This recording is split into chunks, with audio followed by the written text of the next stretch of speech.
저는 시댁과 그렇게 좋은 관계는 아니었습니다. 왜냐하면 시댁에서 남편은 귀한 장손으로 애주중지자란 사람이었기에 저 같은 사람에게 장가를 보낼 수 없다고 하시더라고요. 제가 그렇게 좋은 학벌과 집안은 아니지만 그래도 저도 저희 부모님에게 사랑을 충분히 받고 남들한테 말하면 좋은 곳이라고 듣는 직장에 다니고 있었거든요. 그래서 시댁의 큰 반대 때문에 파혼까지 생각하다가 남편 하나만 바라보고 결혼까지 골인하게 되었습니다. 그렇게 결혼을 하고 1년쯤 지났을 때 저는 아이를 임신하게 되어 모든 집안에 경사가 났었어요. 그런데 임신 후 몇 개월이 지나자 아이가 딸이라는 것을 알고 나니 황당하게도 아들이 아닌 딸을 가졌다고 서운했는데 시어머니가 저에게 차갑게 대하시더라고요. 그래서 시댁에 가도 대면대면한 사이로 지내던 도중 시아버님이 돌아가시게 되었습니다. 시댁은 시골이었는데 시골에서는 막걸리 한 잔 걸치고 잠깐 운전하는 일이 되게 흔하잖아요. 그런데 이 행동을 시아버님이 되게 즐겨 하셨어요. 평소에도 남편이랑 시어머님이 그러지 말라고 몇 년 동안 말리시는 모습을 봤었는데 결국 그날도 친구분들과 술을 드신 후 혼자 차를 끌고 오시다가 낭떠러지가 있는 계곡 쪽에 차가 떨어지게 되었고 그 차 안에 타고 계시던 시아버지는 그 자리에서 즉사를 하셨다고 하더라고요. 그렇게 시아버지가 갑작스럽게 돌아가시게 되면서 어머님이 너무 힘들어하시고 우울증 증세를 보이시는 것 같아 저희 집으로 모시게 되었습니다. 아까 말했다시피 어머니와 저와 사이가 그렇게 좋지는 않아서 모시는 것이 탐탁지만은 않았어요. 하지만 저희 엄마가 돌아가시기 전에 남편이 저희 집에 친정엄마가 잠깐 계실 수 있도록 배려해 줬었거든요. 이 일이 있기 전에 남편의 조그마한 배려 덕분에 엄마와 마지막에 좋은 추억을 쌓게 된 것 같아 되게 좋았었기에 이번에는 제가 배려해 줄 차례인 것 같아서 남편은 저에게 자기야 정말 미안한데 우리 엄마가 아버지가 돌아가시고 나서 너무 힘들어 하시네. 자기가 힘든 거 알겠는데 엄마가 좀 기운 차릴 때까지만 우리 집에 잠깐 모시자. 내가 더 잘할 테니까 허락해줘. 라고 하길래 고생길이 화냈지만 그냥 알겠다고 했습니다. 그리고 홀로 계신 어머님이 혹시라도 우울증 때문에 극단적인 선택을 할까 걱정이 되기도 했고 둘이 살던 집에 혼자 남겨진다면 너무 쓸쓸할 것 같더라고요. 그렇게 해서 손님방으로 남겨져 있던 방을 어머님이 쓰시기로 하고 저희 부부와 제 딸 현영이 어머님 이렇게 4명의 식구가 함께 살게 되었습니다. 저와 남편의 경우 둘 다 회사 생활을 하고 있었고 현영이는 7살이라서 어린이집이 끝나면 태권도 학원에 가서 7시쯤 끝났었기 때문에 어머님이랑 자주 마주칠 일이 없더라고요. 그리고 처음에는 어머님이 많이 무기력하셔서 저희한테 별로 신경도 쓰지 않으시고 혼자 지내시는 시간이 많아서 그렇게 큰 불편함을 느끼지 못했습니다. 그런데 한 2주 정도가 지났을까? 그때부터 어머님이 조금씩 괜찮아지기 시작했는지 방이 아니라 거실과 주방에 자주 나와 계시더라고요. 예상했던 것보다 빨리 괜찮아지신 것 같아서 정말 다행이라고 생각되었는데 이때부터 시어머니의 참견이 시작되었습니다. 제가 일을 마치고 오면 거실이나 주방에 나와 계신 시어머니는 집안일에 대해서 한 소리씩 하시기 시작했어요. 처음에는 신세를 지고 있기 때문에 별 말씀을 안 하시고 노력한 듯 보였지만 시간이 지날수록 저희 집안일에 신경을 쓰시는 정도가 심해지시더라고요. 집안 먼지부터 시작해서 빨래, 설거지, 냉장고, 심지어는 소파 아래에 있는 먼지까지 신경을 쓰시더라고요. 솔직히 계속 이런 말을 듣다 보니 스트레스가 쌓이기도 했었지만 그냥 힘드신 분이니 넘어가자 생각하며 마음속으로 참을린을 3번 쓰고 넘어갔었어요. 그런데 진짜 문제는 시어머니가 저희 딸에게 계속 뭐라고 하시더라고요. 하루는 남편이 야근을 한다고 해서 저 현영이 시어머니 이렇게 셋이서 밥을 먹고 있었어요. 그날 저녁밥 반찬 중 하나가 소 불고기여서 제가 현영이 밥그릇에 하나 얹어줬더니 시어머님이 한 말씀 하시더라고요. 고추도 안 달린 애한테 소고기 먹어봤자 뭐하냐. 챙겨주지 말고 지 알아서 먹게 돼버려둬. 라고 하시는 거예요. 애 앞에서 그런 말씀 하시는 게 너무 속상해서 갑자기 무슨 말씀이세요? 그런 건 제가 알아서 할게요. 어머님은 식사 마저 하세요. 라고 했더니 혀를 치고는 식사를 계속 이어가시더군요. 이날을 시작으로 현영이의 모든 모습을 가지고 트집을 잡고 뭐라고 하시더라고요. 평소에 현영이가 장난감을 거실로 가지고 나와서 저랑 인형놀이 하는 걸 좋아했어요. 그래서 그날도 저랑 함께 인형놀이를 하려고 인형집을 가지고 거실로 나오는 모습을 시어머니가 딱 보시더니 정신사납게 왜 거실로 장난감을 가지고 나오냐며 뭐라고 혼내시더라고요. 그래서 제가 어머님, 현영이가 저랑 거실에서 인형놀이 하는 걸 좋아해서 가끔 가지고 나올 때가 있어요. 정신 사나우셨으면 죄송해요. 현영아, 우리 들어가서 인형놀이 할까? 하고 현영이를 방으로 데리고 들어갔어요. 방으로 들어가서 현영이가 그렇게 좋아하는 인형놀이를 하는데도 기가 죽어서 신나 보이지가 않더라고요. 현영아, 많이 속상하지? 엄마, 할머니는 현영이를 미워하는 것 같아. 현영이가 잘못한 게 있나 봐. 라고 하며 기가 죽은 딸의 모습을 보니 너무 속상하고 이렇게 아이에게 상처를 주시면서까지 계속 시어머니를 모셔야 하나 라는 생각이 들더라고요. 그래서 그날 밤 아이를 잘 달래주고 자기 전 안방에 들어가서 남편이랑 진지하게 이야기를 한번 해봤습니다. 자기야, 어머니 있잖아. 이젠 좀 괜찮아지신 것 같은데 이제 그만 모셔도 되지 않을까? 난 조금 더 계셨으면 좋겠는데 왜? 현영이도 그렇고 나도 그렇고 좀 힘들어서. 왜? 엄마가 뭐라고 했어? 아니, 현영이가 하는 행동마다 다 뭐라고 하시더라고. 고추도 안 달려있는 애가 어쩌고 저쩌고. 그러시니까 애가 점점 기가 죽었잖아. 애가 힘들어하는 게 너무 눈에 보여서. 그런데 정말 황당하게도 시어머니는 제 앞에서는 그렇게 하시더니만 남편 앞에서는 현영이를 이뻐하는 척을 했던 모양이에요.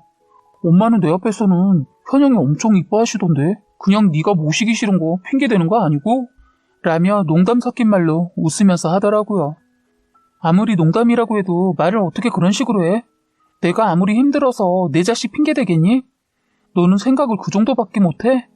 그리고 어머니 분명히 괜찮아지시면 집에 다시 보내드리기로 했잖아. 그런데 왜 말을 자꾸 바꾸는 거야?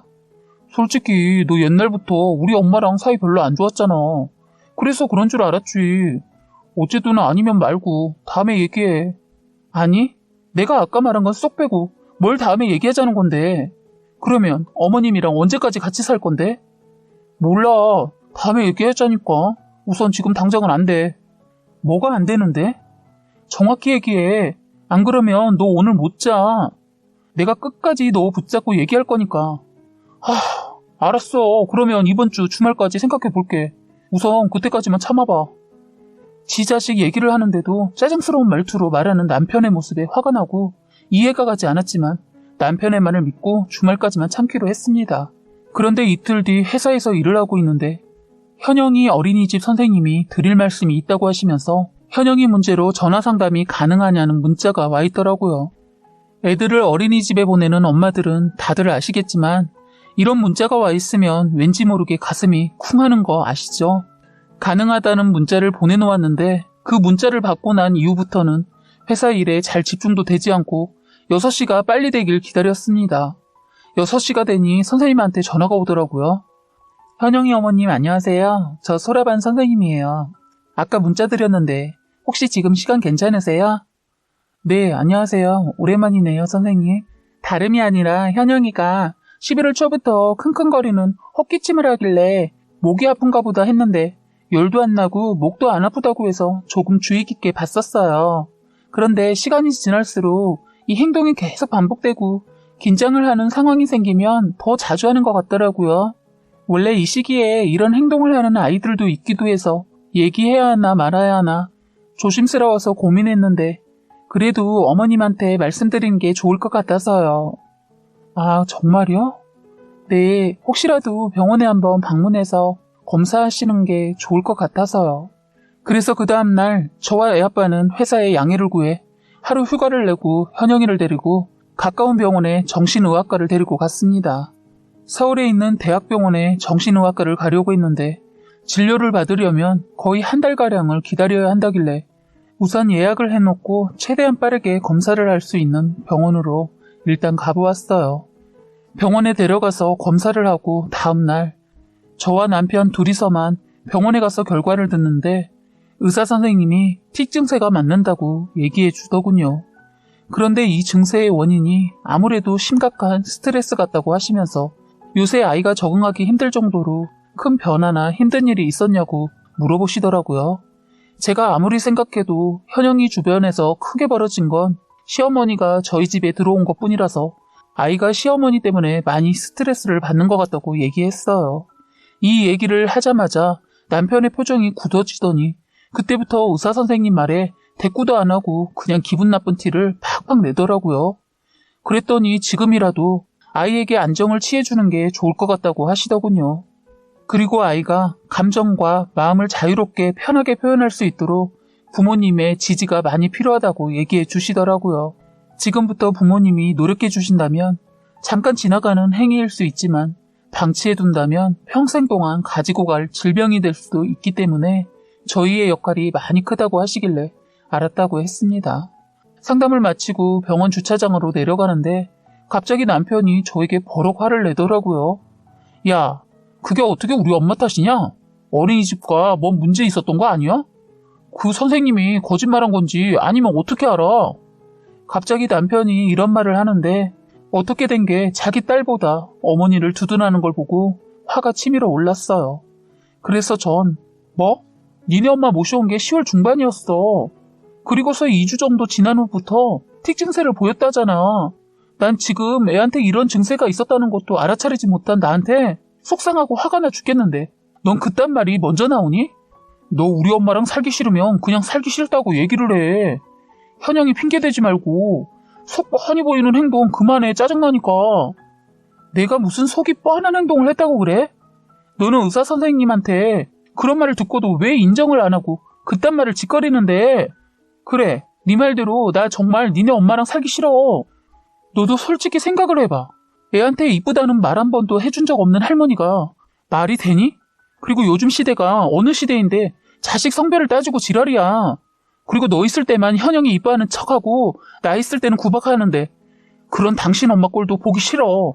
너 지금 지랄이라고 했어? 장난해? 지랄이라고 했다. 뭐 어쩔래? 지금 더한 말도 할 수 있는데 나 지금 참고 있는 거야. 너 현영이가 나중에 직장에 가진 상태로 살아갔으면 좋겠니? 넌 네 자식 미래보다 네 어미가 더 중요하냐? 그러고도 네가 아빠야? 진짜 한심하다. 됐어. 너랑 말이 안 통해. 그만하자. 짜증나니까. 미쳤냐 너? 네가 더 말이 안 통하는 것 같은데? 아씨 진짜 졸라 말 안 통하네. 라고 하고는 지 혼자 차를 타고는 회사로 가버리더라고요. 저는 버스를 타고 회사가 아닌 집으로 갔습니다. 집으로 왔는데 시어머니가 거실에 떡하니 앉아서 TV를 보고 계시더라고요. 그 모습을 보자마자 저희 현영이가 생각나면서 정신 똑바로 차리고 내 새끼 내가 지켜야지 라는 생각으로 시어머니에게 다가갔어요. 제가 온 것을 알고 있었는지 저에게 눈길도 주지 않으면서 오늘은 왜 이렇게 일찍 왔냐? 현영이 아비는 어디 가고? 라고 하시더라고요. 시어머니만 아니었으면 보자마자 머리채를 잡고 집 밖으로 내쫓아버리고 싶었지만 현영이 아빠는 회사에 있어요. 어머니 저랑 얘기 좀 해요. 하고 어머니한테 말을 꺼냈습니다. 그랬더니 시어머니 혀를 차시면서 너희 남편은 뼈 빠지게 일을 하는데 넌 왜 이렇게 회사를 일찍 끝내고 집에 왔냐? 남편이 힘들게 돈을 벌어오면 너도 그만한 노력을 해야지. 아이고 여자들은 남자가 없으면 혼자서 아무것도 못한다니까. 이래서 옛말에 집에 여자가 잘 들어와야 된다는 말이 하나도 틀린 말이 없는 거야. 라며 저를 곁눈질로 위아래로 훑어보시더군요. 이 말을 듣고 난 후 말로는 해결할 수 없겠구나 싶어 그냥 어머님과 말하는 것을 포기하고 어머님 방으로 무작정 들어갔습니다. 그리고서는 그 방에 있는 모든 짐들을 어머니가 가지고 온 가방에 수전하기 시작했어요. 그랬더니 제가 뭐라는 건지 보러 온 시어머니가 제 모습을 보고는 너 뭐 하는 거냐? 인연이 시어머니 오신 거 뻔히 알면서 그만 못해? 이게 진짜 미쳤나 보네? 하면서 짐 싸는 제 손을 낚더라고요. 그래서 제가 고래고래 소리 지르면서 제가 바로 미친년입니다. 그러니까 미친년한테 물리기 싫으시면 가만히 계세요. 하면서 짐을 쌌어요. 그랬더니 저를 말리다가 자신보다 젊은 제 힘을 못 이길 거라는 걸 느끼셨는지 제 뒤에서 누군가에게 전화를 걸려고 하시길래 그 폰도 제가 억지로 뺏어서 그 가방 안으로 넣어버렸어요. 폰을 가방 안으로 넣자마자 갑자기 제 머리채를 잡으시고는 그래 이년아, 내가 네 년이 언젠가는 나한테 이럴 줄 알았다. 내 귀한 아들 훔쳐간 여우 같은 년. 이제는 그것도 모자라 나한테 하는 짓 보게. 하며 저에게 쌍욕을 계속 내뱉더군요. 제 머리털을 잡고 있는 시어머니의 머리카락을 잡아버릴까 하다가 차마 그렇게는 못해서 양손으로 시어머니가 쥐고 있는 손을 향해 꽉 잡았고 손목을 힘을 주어서 풀게 했어요. 그리고 있는 힘껏 힘을 쥐었더니 아이고 내 손, 아이고 나 죽네. 야 이년아 이 손 놓지 못해 라고 하더라고요. 그리고서는 손을 힘껏 내쳤어요. 이 순간 오로지 제 딸 현영이만 생각이 났어요. 저는 현영이를 생각해서라도 오늘 기필코 시어머니와 결판을 지어야겠다고 생각했어요. 보자 하니까 늙어서 노망이 났어요? 어디서 제 머리를 잡는 거예요? 지금 어머니 제정신이에요? 그리고 제가 여우 같은 년이라고요? 마음대로 생각하세요. 제가 미친년이든 여우 같은 년이든 병신 같은 년이든 그 이상을 보여드릴 테니까요. 제가 쥐지 않고 시어머니께 달려들자 노망난 노친애가 씩씩거리며 안절부절 못하시더군요. 이러지도 저러지도 못하는 시어머니의 짐을 다 싼 후 어머니의 손을 잡고 억지로 질질 끌고 나가 현관문 앞으로 내보낸 후 짐가방을 현관문 밖으로 휙 던지고 얼굴에 5만원짜리 3장을 던졌어요. 이 정도면 혼자서 가실 수 있으시죠? 당장 꺼지세요. 라고 한 뒤 문을 사정없이 닫아버렸어요. 그랬더니 아이고 사람 죽네 사람 죽어 다 늙은 시엠이 문 밖으로 쫓아내려고 하네 라고 하며 현관문 바닥에 앉아서 대성통곡을 하면서 울면서 안 가고 버티시더라고요. 그렇게 20분쯤 지났을까? 제가 문도 열어주지 않고 다른 사람들이 관심도 주지 않으니까 민망하셨는지 혼자서 엘리베이터를 타고 내려가신 것 같았어요. 그 모습을 확인하자마자 저희 집에 있는 현영이 물건들과 제 물건들을 눈에 보이는 대로 모두 챙겨 어린이집에 있는 현영이와 함께 친척집에 가 있었습니다. 역시나 예상한 대로 시어머니가 가방 속에 들어있던 휴대폰을 꺼내 남편에게 전화를 했는지 남편의 퇴근 시간쯤 되니 저에게 전화가 오더라고요. 전화를 받자마자 야씨 너 엄마한테 도대체 무슨 짓을 한 거야? 너 진짜 돌았냐? 라고 빽소리를 질러대더군요. 그래서 저는 넌 아비 자격도 없어. 애가 그 지경이 됐는데도 너네 엄마를 감싸돌아? 네 어미도 문제가 있는데 내가 보기에는 네가 제일 문제야. 하긴 그런 부모 밑에서 자란 네가 잘 자라봤자지. 야, 이 또라이 같은 년이 그렇다고 해서 70이 넘은 우리 엄마를 얼굴에다가 돈을 뿌리면서 내쫓아? 왜? 너네 엄마도 여자라서 혼자 아무것도 못하니? 너네 엄마가 나한테 그렇게 말하던데. 그리고 너네 엄마가 또 뭐라고 했는지 말해줄까? 나한테 또라이 같은 년이라고 하던데. 근데 또라이 같은 년은 네 엄마겠지. 마마보이 같은 모자리 같은 새끼야. 라면서 욕지거리를 날려줬네요. 내가 너 같은 년이랑 결혼해서 몇 년 동안 살았다는 것 자체가 소름이 끼친다. 라고 하더라고요. 그 말은 제가 해야 하는 말인데 남편이 하더라고요. 참 어처구니가 없어서 야 그건 내가 하고 싶은 말이야. 너는 이제 현영이 못 볼 줄 알아. 지 자식 귀한 줄 모르는 너는 현영이 볼 자격이 없어. 알았어? 라고 한 뒤 저는 전화를 끊었습니다.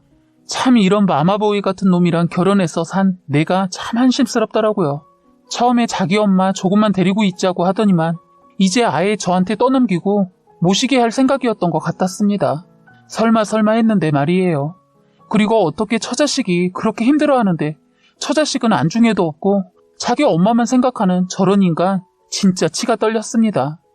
자기 엄마로 인해서 그동안 감춰진 모든 내면을 보고 나서 정말 다시는 못 건너오는 요단강을 건넜다고 생각을 했고 저는 남편에게 이혼을 요구했습니다. 자신이 했던 행동은 하나도 기억 못하는지 남편도 저한테 정내미가 떨어져서 못 산다고 하더라고요. 그래서 둘 다 빠르게 이혼을 원했기 때문에 아이는 제가 키우기로 하고 최대한 큰 소리가 나지 않는 방향으로 조율하여 합의 이혼으로 저희의 결혼 생활에 종지부를 찍게 되었습니다. 이 모든 과정이 시어머니랑 남편보다 내 새끼 마음에 나는 상처가 더 무서워서 가능했던 일이었던 것 같아요. 제가 혼자 아이를 키우게 되면서 아빠의 역할까지 해야 하기 때문에 가끔 힘들 때도 있지만 아이가 환하게 웃는 모습을 보고 나면 저절로 힘을 얻게 되는 것 같습니다. 이러지도 저러지도 못하는 무능한 엄마가 아닌 내 새끼 해치는 것들에게 몽둥이를 휘두를 수 있는 단단한 엄마가 되는 과정을 계속 걷고 있어요. 이런 진절머리 나는 결혼 생활과 시어머니 일을 겪고 나니 다시는 남자를 만나서 재혼을 꿈도 꾸고 싶지가 않네요. 그리고 어떻게 보면 제가 시어머니에게 너무했다는 생각도 드는 것도 있어요. 하지만 제 아이가 이런 정신적으로 힘들어하고 무엇보다 내가 며느리라는 이유만으로 무시하고 깔보는 건 저는 못 보겠더라고요. 아마 제 입장이 되셨다면 이해하시리라 보네요. 제가 겪었던 사연을 쓰다 보니 밤이 깊었는데 현영이랑 이제 잘 준비를 해야겠어요. 그리고 마지막으로 남기고 싶은 말은 저를 포함해서 세상에 있는 모든 워킹맘들과 싱글맘들을 응원합니다. 라고 사연을 올려주셨습니다. 해바라기 사연은 여기까지였고요. 보다 재밌는 사연을 올려드릴 수도 있도록 구독과 좋아요 그리고 알림 설정까지 꼭 부탁드리겠습니다.